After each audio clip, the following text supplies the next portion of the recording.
Bienvenidos a Vino al Natural, el podcast de vino natural en español.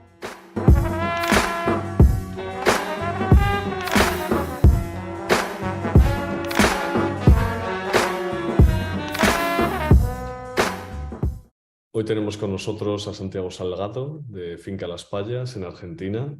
Por primera vez salimos un poco del espacio peninsular y canario español para dar un salto al otro lado del charco, pero que bueno, está bastante conectado con acá, ya nos contará. Santiago, muy buenas, cuéntanos un poco dónde estás. Bueno, buenas tardes o buenos días, o en un podcast nunca no hay horario, ¿no? Yo vivo en San Rafael, al sur de la provincia de Mendoza, en el oeste de la República Argentina, una zona netamente vitivinícola. Acá vivo hace casi 20 años, soy porteño, nacido en Buenos Aires, y bueno, de grande me vine con la familia a vivir acá al campo, y hace 19 años que me dedico a hacer vino.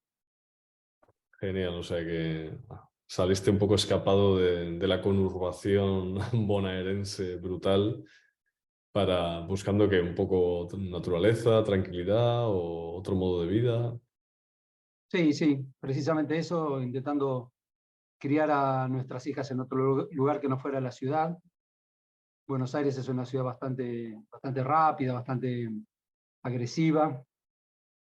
En ese momento había habido una crisis económica muy grande en la Argentina, una de las tantas, y la verdad que Buenos Aires estaba muy difícil de vivir, entonces decidimos huir, y huyendo, recalamos acá como a 1000 kilómetros de la ciudad, en esta finca, con la idea así de ir a vivir a un pedazo de tierra, con la idea de hacer algo con la tierra, y bueno, y de salir de la gran urbe, que era bastante, bueno, a mí por lo menos me costaba mucho vivir ahí.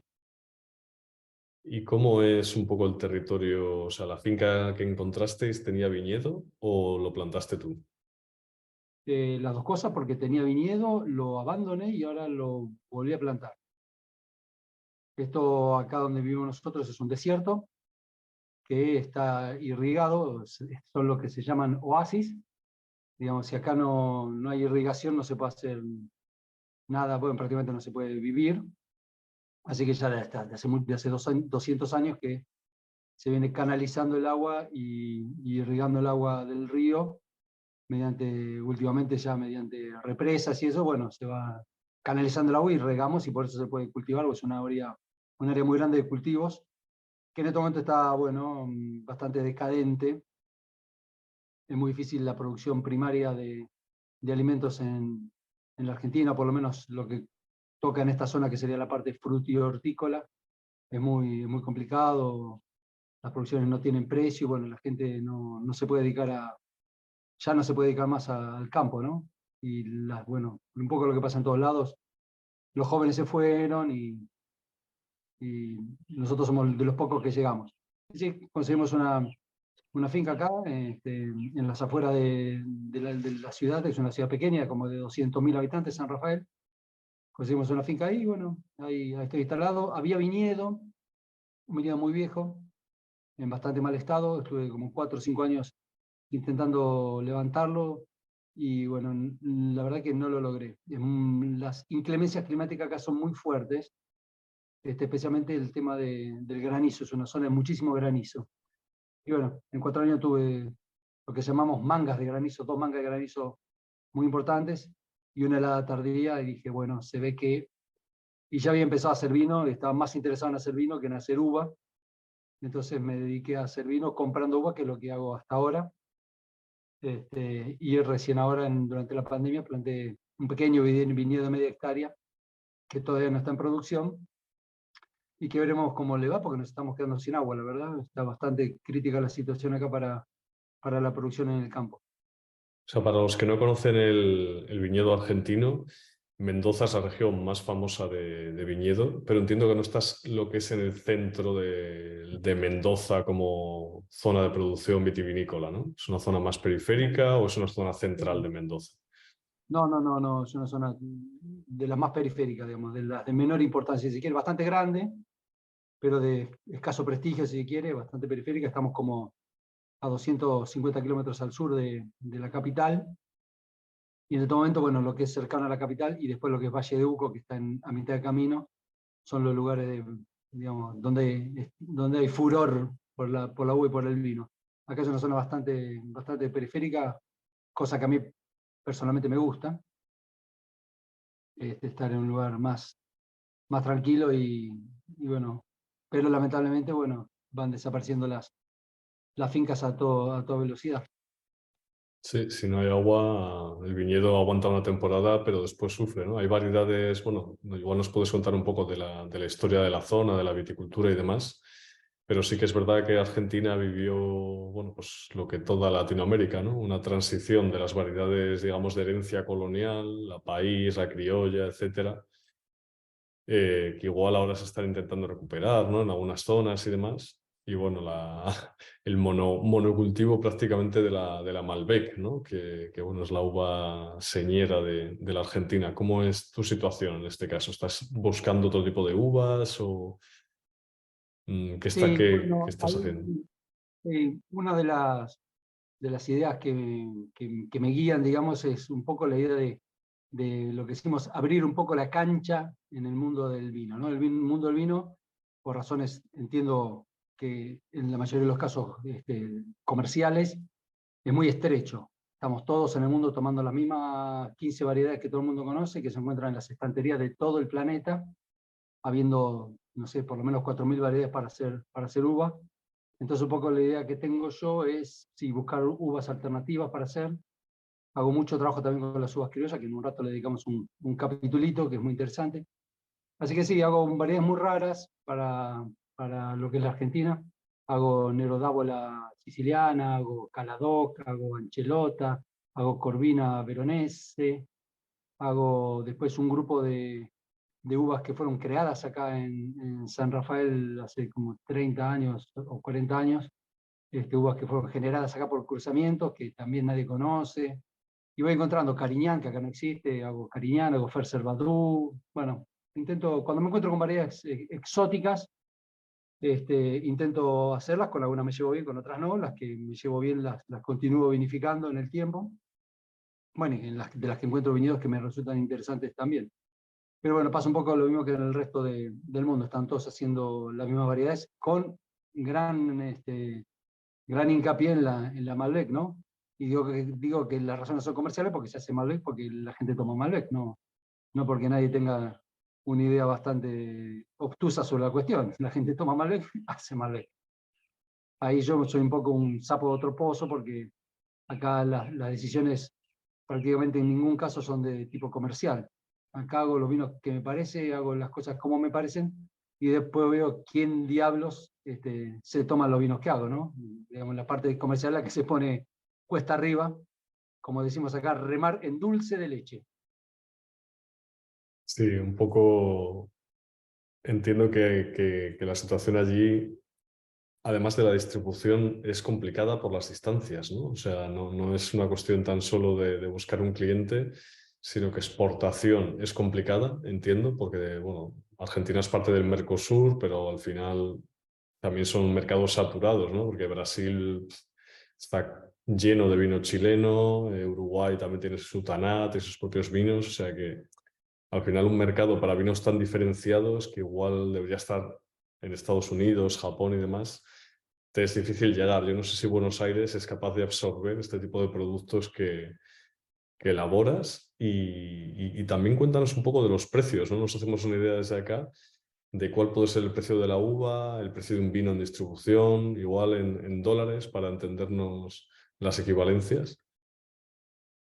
Bueno, efectivamente, este tipo de vinos que hacemos son difíciles de entender en un punto y Buenos Aires recién a partir de la pandemia empezó a interesarse por este tipo de producciones. Antes eso era muy, muy difícil. Ahora hay como ya bares de vinos especializados, la moda europea llegó y la gente entiende y busca vinos naturales, siempre hablando recontra entre comillas.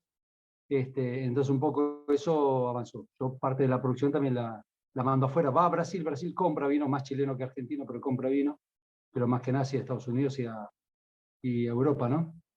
que también es todo medio una locura, ¿no? Mandar vinos a tanta distancia. Y acá localmente en San Rafael no vendo una sola botella de vino. Directamente lo que yo hago no es comprendido localmente. No, y bueno, el tema de lo que hablaba de la producción de uva que se está abandonando tanto, tiene que ver, por un lado, por el tema climático, que es difícil, pero básicamente por el tema económico. En la Argentina, no sé cómo es en otras partes, pero acá en la Argentina el precio de la uva la pone la bodega y el productor tiene que cosecharla y llevársela a la puerta del bodeguero al precio que el bodeguero diga. En muchos casos es entregársela para ver qué precio le dice después. En consecuencia, siendo que uno no puede poner el precio de su propia uva, que no tiene ninguna relación con los costos y el margen de ganancia que se estipula uno mismo, obviamente las fincas están a pérdida, hacer uva es perder plata, que también es lo que me pasó a mí al principio. Me pasé 5 años peleando contra la inclemencia climática, además poniendo plata, y dije, esto no tiene mucha solución, porque si la uva no va a tener valor, voy a poner plata la vida entera. Así que el tema de los dólares daría para otro podcast, porque la Argentina tiene un problema con los dólares, que tiene el cambio dividido en dos y uno vale la mitad que el otro. Hay un dólar real y un dólar oficial, entonces es muy difícil hablar en dólares. Pero el año pasado, no sé, la uva estuvo en 15 céntimos o algo por el estilo, por decir un número. Este año que hubo heladas y ahí hubo faltantes, subió un poco el precio. Pero el año que viene puede bajar perfectamente de vuelta. Y yo he visto en la Argentina bodegueros, no bodegueros, todos los bodegueros pagando el mismo precio durante 3 años en un país que la inflación del 25 al 30% anual es una normal, una constante.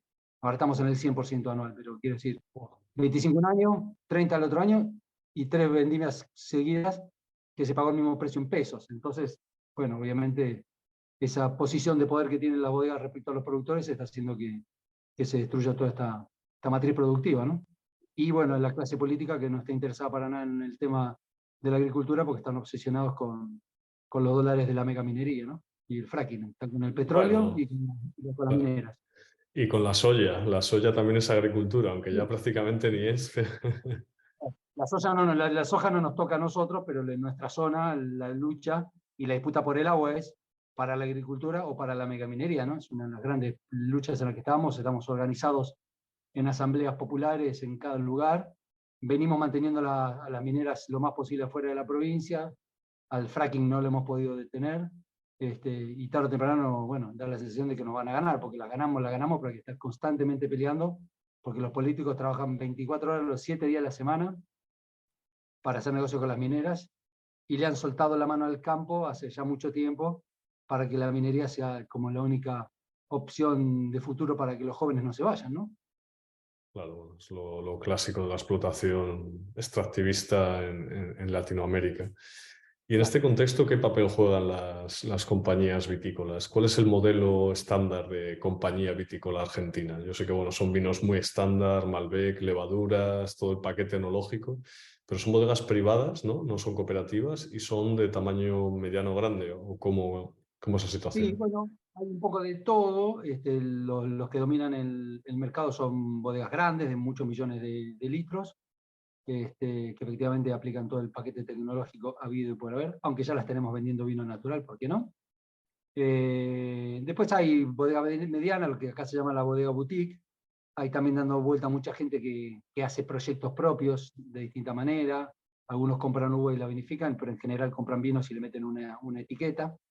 Y las cooperativas están mal vistas en la Argentina, pero están mal vistas. Hay una sola gran cooperativa que en realidad fue una mega empresa que había, que se fundió, que quebró, que la rescató el Estado y el Estado la terminó convirtiendo en cooperativas. Entonces los vinos digamos, vinos económicos y masivos en Argentina, hay una mega cooperativa que nuclea cooperativa de todo el país, bueno, de toda la zona vitivinícola, y hacen esos vinos. Pero sí, el cooperativismo acá hemos aprendido durante las dictaduras militares que es una mala palabra.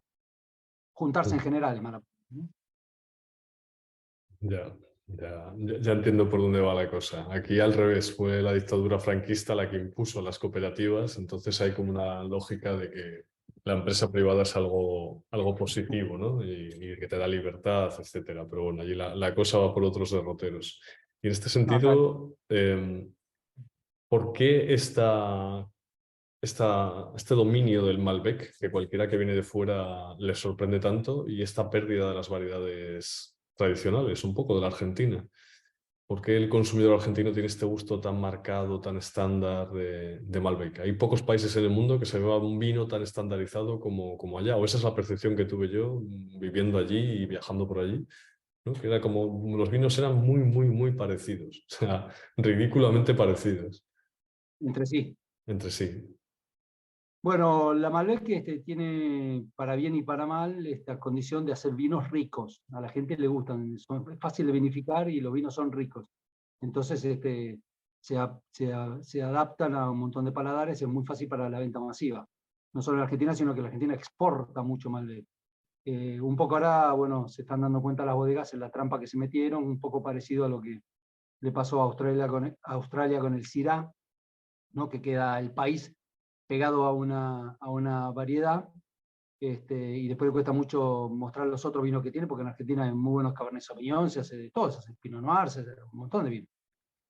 Así que, bueno, lo que se vende es lo que se hace, ¿no? En Las Payas no tenemos gerente de marketing, por suerte, así que no sabemos qué es lo que se vende, no estamos ni enterados, pero lo que se vende se hace. Por eso las grandes bodegas están empezando a hacer vinos naturales, porque hay un nicho de venta para vinos naturales, entonces hacen vinos naturales, aunque resulte así de ridículo. Y eso, bueno, hay una gran disputa en la Argentina, lo que sería nuestra grieta. En todos los países ahora está de moda que haya grietas ideológicas.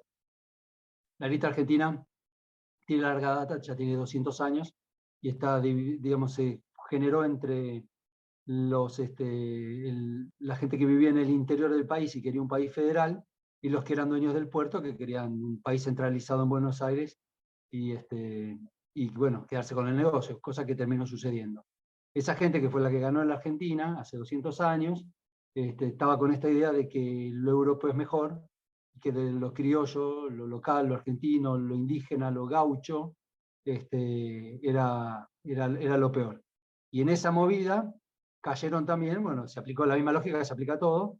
Entonces los edificios de Buenos Aires se parecen a París, y trajimos a los gorriones porque había que tener gorriones como había en París, y los franceses está bien y los argentinos está mal. Bueno, esa siempre fue la lógica que se aplicó. Entonces, en aquel momento, uno de los ganadores de aquella batalla, que fue presidente después de la Argentina, se trajo a un francés y se trajo un italiano, armó las primeras escuelas normales de viticultura, y les dijo: señores, vayan a Europa y traigan todas las variedades europeas, porque las variedades que hay acá, que son las criollas, no sirven para nada.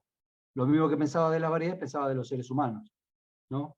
Los criollos en la Argentina fueron y los negros fueron los que fueron al frente en las batallas internas y externas que tuvo la Argentina, y bueno, perecieron todos porque lo de afuera es mejor y lo de adentro no sirve para nada. Con esta lógica, bueno, se vinieron el Malbec y tantas otras variedades, y la Malbec se ve que se dio muy bien en la Argentina, que hace vinos muy ricos, entonces es la razón de su dominancia. Ahí estamos nosotros en el trabajo de la resistencia, de hacer variedades criollas. Después de 18 años, o sea, mi primer vino fue en el 2005, fue una variedad criolla, la Moscatel Rosada, y ahora las bodegas grandes también están haciendo uvas criollas, porque como está cambiando el paradigma del consumidor, ahora los jóvenes quieren vinos livianos, frescos, de bajo alcohol, y las criollas son ideales para eso. Y aparte vale más barata que las uvas finas, con lo cual también están haciendo criollas. Antes y ahora también, la criolla sirve para hacer lo que va al tetrabric, ¿no? Al tetrapack. Los vinos baratos, eso es lo que sí va a hacer. Son las criollas no dan color, dan vinos rosaditos o blancos. Entonces, para la industria, para la tecnocracia enológica, no tienen interés enológico. No se puede Y meter en nosotros, barrica durante 3 años y dejarlos no. ahí. Bueno, la única excepción de las criollas es la Torrontés, que es una de las Torrontés. variedades criollas que es muy exitosa, no solo en Argentina, sino también afuera. Es como la blanca que más se conoce en el exterior, que se da muy bien. Esa sería como la excepción para ellos. Pero ahora ya están haciendo un montón de uvas criollas nuevamente, porque la Argentina sigue habiendo, por más que hubo todas estas oleadas de reconversión hacia las uvas finas, que llamamos acá, de reemplazar criollas con finas, sigue habiendo, no sé, un tercio de la superficie en la Argentina sigue siendo de criollas, ¿no? Se usa para mosto también, para vinos base, para todas esas cosas. muy interesante porque al final la política es la que define, ¿no? Qué variedades son las que se imponen. Esto en España pasó en los años 90, cuando se decía que había que modernizar el viñedo español y demás, y que había que meter Cabernet Sauvignon, Merlot y todas las variedades francesas, ¿no? Que eran las que tenían un valor en el mercado estadounidense que se veía, y el inglés, que eran los que se veían que iban a ser los mayores consumidores de vino, ¿no? Y ahora esos consumidores de vino se han girado buscando pues la Tempranillo, la Garnacha, las variedades locales, ¿no? Y nos ha pillado a todos a contrapié. Bueno, y cuéntanos Bueno, un poco cómo es el no tema de la pasó- vida. Ah, perdona. no digo, en los 90 pasó lo mismo acá, fue la misma situación. Y hubo así, había, bueno, política de Estado de reconversión de viñedo para arrancar, también con la idea doble de eso, de hacer vinos de supuesta mejor calidad enológica y también de bajar la cantidad de uva, porque en la Argentina, la década del 60 y del 70 se tomaban más de 80 litros per cápita, se tomaban mucho vino en la Argentina. Cuando es per cápita quiere decir que están contando a los niños también, imagínate la cantidad que tomaba la gente por año, y ahora estamos en 16, 18, o sea que mutó hacia vinos más caros, más finos, pero perdió el lugar en la mesa diaria de los argentinos el vino. Entonces empezó a sobrar uva, entonces la reconversión también venía a que hubiera menos uva en el mercado, porque las variedades criollas son muy rendidoras, hacen muchos kilos, entonces que hubiera menos uva para que tuviera algún valor la uva y en consecuencia el vino, ¿no? Sí. Nada, te estaba preguntando un poco por el tema de la agricultura ecológica y cómo esto entró en el viñedo antes de meternos en el tema del vino natural, ¿no? Hubo un momento en el que las grandes bodegas hicieron una línea de ecológico, que es un poco lo que pasó en Europa, ¿no? Que grandes bodegas pues sacaban su vinito ecológico y así ya se daban todo el greenwashing de que respetaban el medio ambiente y demás. ¿Es algo común allí o no tanto? Sí, hay algunas bodegas que son exclusivamente de producción orgánica y hoy muchas bodegas como las grandes, todas tienen su línea de orgánico, porque aparte hay mercados internacionales que lo exigen, entonces lo hicieron eso, acompañado del greenwashing que decís vos efectivamente. Así que yo creo que la situación en Argentina fue un poquito lo mismo. Acá en San Rafael, uno de los grandes problemas que tengo yo como comprador de uva es conseguir uva biológica, digamos. Es casi imposible conseguir porque nadie la paga extra, entonces no tiene ningún interés la gente en hacerlo, no llegó la filosofía a los productores, entonces yo termino encontrando 2 o 3 productores que hacen uva ecológica eh, por cuestiones filosóficas, que son los que a uno le interesa. De hecho, uno de ellos hace Malbec y hace 2, 3 años que vengo haciendo Malbec de vuelta, después de hablar mal del Malbec durante años, porque efectivamente encontré un vinido que vale la pena, aunque sea Malbec. Después encuentro viejitos que hacen uva a la vieja usanza, o sea que cobre y azufre y no mucho más. Y mucho viñedo en abandono, que no tiene químicos porque están siendo abandonados hace años que ya no producen o que lo podan y lo riegan y nada más. Y después el resto es todo agricultura convencional. Y de hecho yo tengo unos cuantos vinos de uvas de agricultura convencional. No consigo conseguir el 100% de uvas orgánicas. Especialmente en este viaje que vengo haciendo, que en algún momento lo abandonaré, pero que por ahora estoy, que es el tema de las variedades exóticas para la Argentina. El año pasado hice Greconero. En Greconero hay un solo viñedo en San Rafael que hace Greconero, no tengo para elegir. Entonces, si quiero hacer Greconero, es ese viñedo, un viñedo convencional. Obviamente son viñedos dentro de todo tranquilos. Acá, como el agua no vale, los productores no tienen plata para echarle porquerías al viñedo. Entonces está ahí, es una cosa que, bueno, no es todo el paquete tecnológico en el viñedo. Eso es muy difícil de encontrar porque no consiguen hacer una ganancia de eso. Entonces, pero se utiliza mucho el tema del fungicida sistémico y sí también el tema del herbicida, porque como el herbicida reemplaza el trabajo manual y el campo se está despoblando, ya no hay quien trabaje, no hay jóvenes trabajando, el herbicida le resuelve el tema que antes se hacía no a mano o a máquina, ¿no? Sí, eso es muy parecido aquí. El herbicida al final vas cada 15 días, en 2 horas le das a todo el viñedo y te evitas tener trabajando una semana allí a 1 o 2 personas que igual ya ni siquiera hay para contratar, ¿no? Y que además Claro. no te iba a dar el valor necesario. Y un poco cuéntanos cómo fue tu transición o tu conocimiento del vino natural. Ya sé que no haces todo natural, en parte porque no puedes y la situación de allá, ¿no? Pero ¿cómo es un poco el movimiento? ¿De dónde bebe allí? cómo se inicia, cómo es un poco la historia desde tu punto de vista. Bueno, yo empecé a hacer vino hace 19 años, no sabía hacer vino, yo era productor teatral en mi vida anterior, o sea que vengo de la ciudad, nada que ver, bueno, era bebedor de vino, pero no sabía cómo hacerlo. Tampoco es la gran ciencia hacer vino, bastante simple las cosas básicas. Pero me puse a hacer vino sin saber cómo se hacía, lo cual dio una impronta muy interesante porque uno empieza a hacer cosas que no tiene que hacer. Por ejemplo, en el 2005 hice, sin querer, un pet nat de uvas criollas de un vino naranjo. Criolla porque era lo que tenía, naranjo porque no tenía la máquina para separar la piel de los jugos, y pet nat porque lo embotellé antes de tiempo y hizo gas dentro de la botella. O sea, así fue el comienzo. Pero agarré el librito, le ponía sulfito a los vinos, me compré la barrica, compraba Cabernet, compraba Malbec, ¿no? Hacía así. Y de a poco, bueno, me fui dando cuenta, también por un tema de gusto personal, qué cosas me gustaba hacer y qué cosas no. No sabíamos nada de la movida de los vinos naturales en Europa, nada de nada. Eh, pero de a poco, bueno, nos fuimos dando cuenta que estábamos haciendo de más, ¿no? Y aparte, bueno, uno se mueve a la ciudad acá también con la idea de tratar, o sea, la finca esta es orgánica del día que yo entré acá hace 20 años. Entonces, claro, había una disociación ahí entre, bueno, la finca no le metemos, pero al vino sí le metemos. Entonces, bueno, empezar a bajar y también un poco de darse cuenta que no es necesario hacerle tanto trabajo al vino, ¿no? Si no se pone muy laboriosa la tarea. Yo le hacía precipitación tartárica con frío, le ponía clarificante a los blancos, nos fabricamos un filtro entre 2 o 3 colegas, filtrábamos los vinos, toda una locura. Pero bueno, hay que tener en cuenta que en la Argentina hasta hace 2 años, si el vino no estaba perfectamente transparente, era ilegal, no estaba admitida ningún tipo de turbidez. Los importadores me tienen que mandar una carta, especialmente un mail diciendo, lea al Estado Nacional Argentino, conozco los vinos de Santiago, están turbios y los quiero así. Y recién así me los permitían vender. Y no me los dejaban vender en el mercado local. Entonces también tuve una presión ahí de, bueno, que hay que cumplir con las normativas. Acá el vino está fiscalizado al 100%. Cada partida de vino que hace una persona en la Argentina lleva un número de fiscalización de análisis.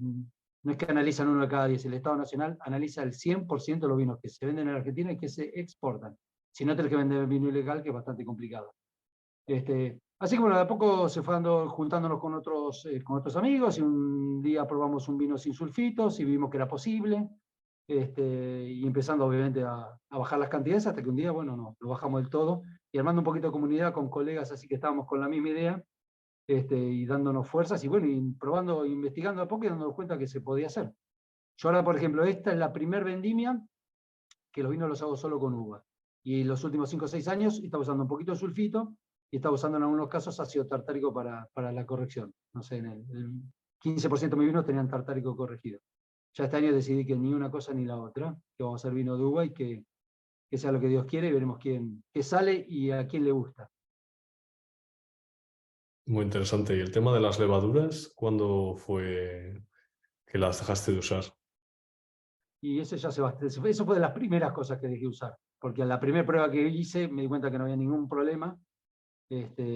Y también dejé de preguntarle tanto a los técnicos locales y empecé a ponerme a leer. Ahí sí empecé a leer, lo leía a Nicolás Joly, ya empecé a ver, ahí sí nos empezamos a enterar de la movida que había, y empezar a leer mucho en internet, entonces a probar las cosas que veíamos que se hacían en otros lados, pero la levadura la dejé hace rato, y bueno, qué increíble que no lo haya hecho de entrada, ¿no? Ahora, por ejemplo, hay jóvenes que están empezando a hacer vino a la par nuestra y que ya están arrancando de entrada sin ponerle cosas a los vinos.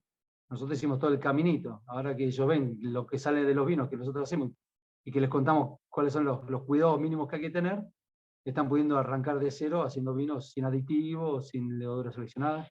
Ese creo que fue uno de los grandes cambios. La levadura seleccionada es muy dañina en el mundo del vino, ¿no? Es una máquina de homogeneizar, de homogeneizar vinos. Yo estoy bastante obsesionado con el tema de que los vinos, de que cada vino tenga una identidad propia de sí mismo, ¿no? Entonces, en ese sentido, el proceso fue como despejando de la ecuación, ¿no? Que va desde la tierra o desde la uva hasta la copa o la boca del bebedor, sacar las interferencias del medio. Entonces, en un momento sacar la levadura, después me di cuenta que la barrica era una porquería, así que como en el 2000, ya hace como 6 años que dejé de usar barricas, y las últimas las usé a regañadientes porque las conseguía baratas, era más barato comprar la barrica que otro envase para el vino, pero la barrica es otro gran homogeneizador de vino que para mí ya me resulta odioso, ya hasta otro partido no puedo tomar vinos que pasen por barrica, salvo vinos muy bien hechos, pero el típico vino barricado argentino, el típico Malbec Roble, es una cosa intomable. Entonces, despejando esa ecuación, dije, bueno, ¿y para qué lo voy a filtrar los vinos si el vino está sufriendo porque lo estoy oxigenando y además me queda turbio, además no queda bien porque la máquina que tenemos para filtrar no es buena? Entonces dejé de filtrar y después dejé de clarificar y después dejé de usar barrica y antes había dejado de usar la levadura y uno se va bajando así, en una postura taoísta del no hacer, que nosotros definimos acá como la vagancia, ¿no? Ya básicamente es una vergüenza decir que hago vino, porque cosecho la uva, la pongo a fermentar y la meto en una botella. Ya, Y cuando quiero que me me dicen, qué bueno que paguen, te quiero que salió, me paguen por ello. claro, cuando me dicen, che, qué bueno que te salió este vino, le digo, qué bueno que salió el vino, yo no me hago cargo de la autoría porque ¿qué hice yo? Si no hice nada. De última, el que tiene más responsabilidad es el que hizo la uva, que básicamente es la naturaleza, ¿no? Más que la persona. Así que, y bueno, ahí en el camino del no hacer también, de no interferir y eso, que también genera una lógica muy distinta con los vinos. Acá no está esa idea que tiene la tecnocracia de que el vino tiene que ser así, porque acá no tengo ningún consumidor que satisfacer. Los bebedores que toman mi vino, bueno, prueban lo que yo hago. Entonces los vinos no hay ninguna intención de guiarlos. Yo el vino voy con un diseño previo, es decir, voy a hacer tal variedad de tal viñedo, y si decido, decisión más importante de todas, la única decisión que tomo es cuando lo cosecho, obviamente, el punto de madurez de la uva. Después la traigo acá, la pongo a fermentar, las levaduras que vienen del viñedo hacen su trabajo, cuando termina lo prenso, lo mando abajo y capaz que lo dejo ahí 4 meses, 6 meses sin siquiera ir a mirarlo, y en algún momento que tengo que empezar a embotellar, empiezo a ver lo que hay, y a probar, y a ver qué va primero, qué va después. O sea que cada vez menos trabajo. Muy interesante. Y respecto a movimientos o ferias, ¿hay algún tipo de movimiento de vino natural o bar que se dedique solo a vino natural? ¿O cómo ha sido un poco la historia? ¿Cuántos productores dirías tú que hay de vino natural 100% en Argentina, más o menos? 100%, 3 o 4, en términos extremos, ¿no? Bueno, ni siquiera, si lo ponemos extremo, cero sulfito y que cumpla toda la regla, no sé si hay uno, ¿eh? Pero el movimiento, lo que pasó, por ejemplo, empezaron a aparecer gente en el mundo de la venta del vino que interesados en lo que nosotros hacíamos, entonces son como nuestros representantes en Buenos Aires de nuestros vinos, no representantes, pero son los que venden los tipos de vino que hacemos nosotros.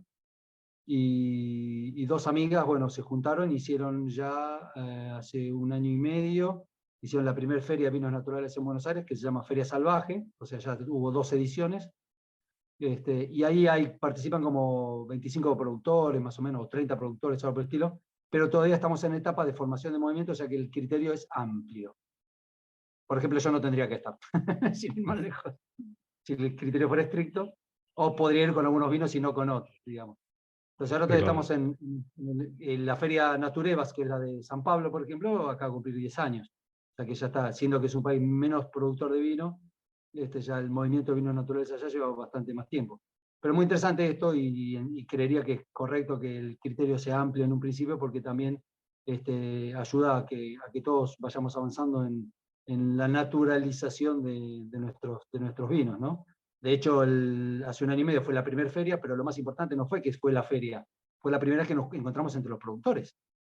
Los productores de todo el país nunca coincidimos, todos vamos algunos van en un momento a Buenos Aires, pero coinciden en el mismo lugar, en el mismo momento, lo lograron las chicas armando la feria y haciendo el encuentro de productores, que fue lo que mejor estuvo. Entonces nos probamos los vinos entre todos, charlamos de filosofías, de técnicas, ¿no? De discutir un poco, también empezar a charlar un poquito qué es el vino natural. Porque en la Argentina, con el vino, con el natural como término, picaron en punta las bodegas tradicionales, 2 de las más grandes, poniendo vinos naturales. Porque se agarran de la idea que hacer vino natural es una cuestión de procesos. Si vos cumplimentás todos los procesos, entonces no lo filtrás y lo haces con levaduras nativas y no le pones sulfitos y el viñedo es orgánico, es un vino natural. Entonces, tenés 100 vinos en 99 sos un sicario y en 1 haces vino natural. Nosotros entendemos que el vino natural es un tema de filosofía. Y nuestra filosofía, por la que hacemos vino, nosotros somos artesanos en muchos casos, ¿no? Yo soy un artesano del vino. La idea artesanal del vino y esta idea de hacer los vinos sin agregados y eso, de baja intervención, es una idea que está recontra peleada con la idea industrial. Casi que te diría que hacemos todo lo contrario porque creemos que el mundo tiene que ser distinto a lo que el capitalismo manda.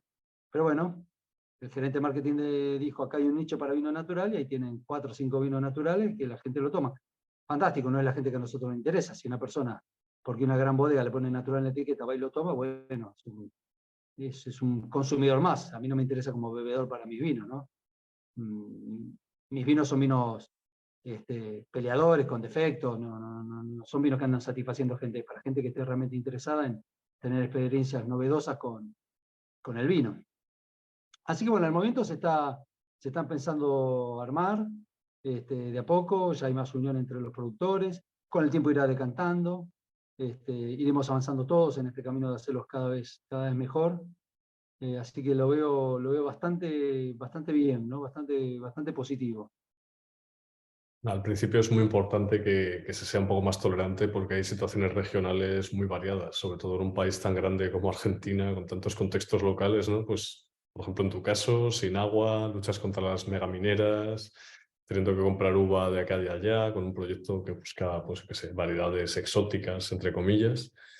Bueno, lo importante ahí es valorar no tanto la pureza, que igual una bodega industrial la puede conseguir así, en un primer momento, que compra su uva orgánica, hace los procesos tecnológicos, ¿no? Que igual usan gases inertes para hacer el vino natural sin sulfitos y demás, y ya pues cogen ese nicho, pero no cogen la filosofía. Entonces, bueno, yo creo que esto de ir poco a poco es importante. En Brasil sí que están bastante más avanzados por el tema de que Sao Paulo es un nicho ahí de mercado muy importante. Entonces, digamos que han tirado más los consumidores que los productores, ¿no? En un primer momento. Pero bueno, yo creo que os podéis sumar ahí desde Buenos Aires rápidamente a coger ese carro.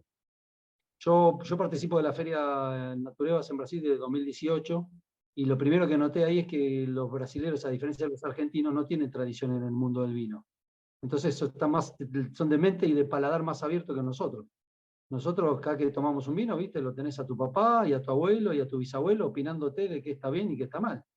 Los brasileños les da lo mismo, uno u otro vino, prueban, o sea, son niños en el mundo del vino. Y eso que el movimiento pudiera ir más rápido. Nosotros tenemos todavía que desarmar, que deconstruir toda una cosa tradicional que nos va a costar más, nos está costando más trabajo, pero bueno, bienvenido sea. Claro, es lo que tiene Argentina, que todo el mundo sabe de vino, ¿no? Y cuando todo el mundo sabe de vino, eso pasa en España también, que todo el mundo sabe de vino, te sabe distinguir un Rioja de un Ribera del Duero, que es lo mismo, un tempranillo con distintas regiones, un añito más o menos de barrica, pero vamos, que es exactamente lo mismo. Y también te quería preguntar por el tema de las ventas. O sea, ¿cómo ha sido un poco el proceso de convencer a la gente de que compre los vinos de Santiago? Primero allá en Buenos Aires y después para exportación. ¿Te han venido a buscar? ¿Te has movido tú un poco? Bueno, no, me pasé muchos años moviéndome, me costó muchísimo, porque también en un momento hubo un recambio generacional de bebedores y de vendedores. Entonces ahí un poquito se abrió la cosa, pero cuando yo empecé, me preguntaban, ¿hacés Malbec? No. ¿Tenés vino con barrica? No. ¿Cómo dijiste que es tu marca? O sea, no tenías marca, o sea, no hacías lo que vendías, no vendías. Después empezó a aparecer que las vinotecas se dieron cuenta que tenían que tener cosas distintas, porque si no el supermercado se los comía con el precio, entonces empezaron a poner vinos de bodegas chiquitas, de bodegas boutique y eso, entonces ahí empezó a haber un poco de lugar. Pero costó muchísimo, pero ya hace, no sé, 5, 6, 7 años ese cambio generacional se viene dando, entonces hay chicos de 30 años teniendo restaurancitos, barcitos, vinotecas, vendiendo online. También ayudó mucho el tema de que en la Argentina se empezó a ver las carreras de sommelier. Entonces los sommeliers son en la mayoría chicos jóvenes y bueno, obviamente son inquietos y buscan cosas nuevas, entonces eso también hizo que ayudara un poco a que se abra un poco el panorama. y los viejos como yo se están muriendo, entonces eso también, o sea, la gente vieja, los que tomaban Malbec con 3 años de barrica, de la cal 90, bueno, esos también están desapareciendo como consumidores. Entonces un poco eso me parece que ayudó a... Pero al principio fue muy difícil, en realidad muy difícil. Le vendía a los amigos, hacía venta directa a amigos, a conocidos, o sea, de boca a boca, vendía, mandaba mails, me iba con el auto lleno de vino, hacía 1000 kilómetros a Buenos Aires, entregaba los vinos, cobraba la plata, me volvía. Y hacía eso 3 o 4 veces por año, esos fueron los comienzos de las payas. Y con el tema de las exportaciones, no, me empezaron a encontrar a mí. Primero me encontró un brasilero, después me encontró Sune de Dinamarca, de Rossford Rossford, después gente de Estados Unidos. Bueno, eso empezó a aparecer. Yo hasta ahora nunca he participado de una feria internacional de vinos, así que todos los importadores que tengo me han encontrado de alguna otra manera, por referencias, por colegas, porque probaron los vinos, no sé, medio por casualidad, por suerte. Pero eso fue lo que pasó un poco, con el paso del tiempo, bueno, se fue empezando a abrir el tema de las exportaciones, que no fue nada fácil, porque nosotros como productores artesanales no tenemos la misma categoría en la Argentina que una bodega, somos categorías distintas.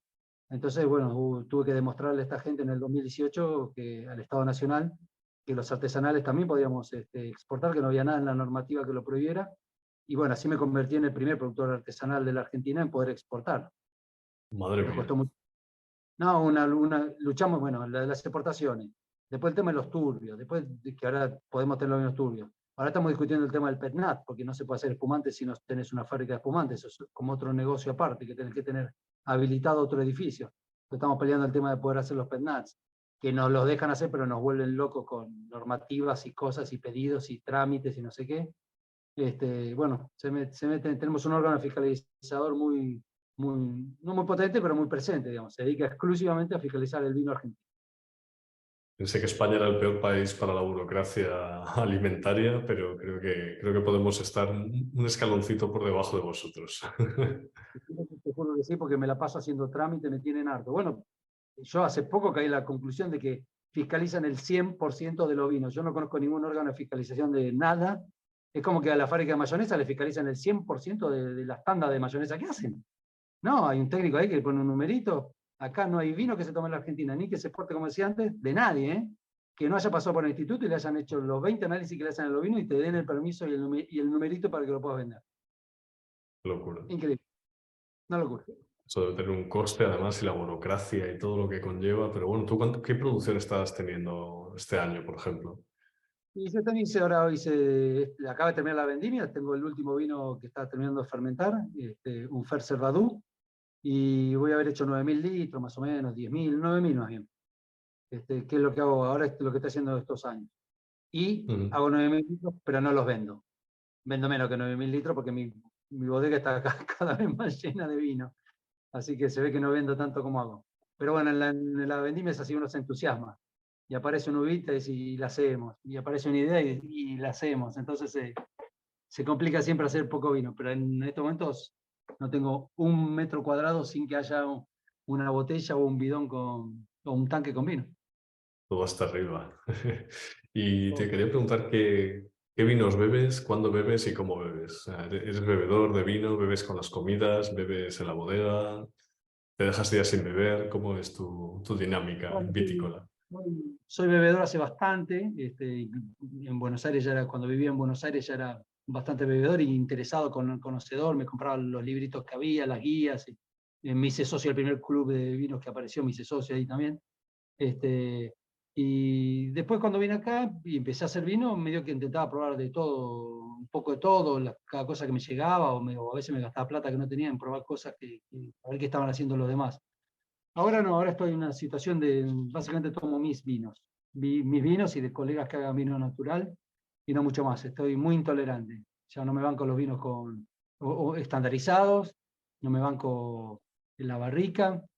Y aparte, bueno, tomar mis vinos me lleva mucho tiempo. Yo todos los años hago 20, 25 vinos distintos. Ahora tengo que probar los 25 vinos que tengo hechos de este año, los 25 vinos que tengo del año anterior, que algunos están en venta, otros no, los que tengo guardados de otros años anteriores para la venta, mi colección privada de vino del 2005 para acá, a ver qué hay, aparecen en la botella, cada tanto tengo que abrir alguna.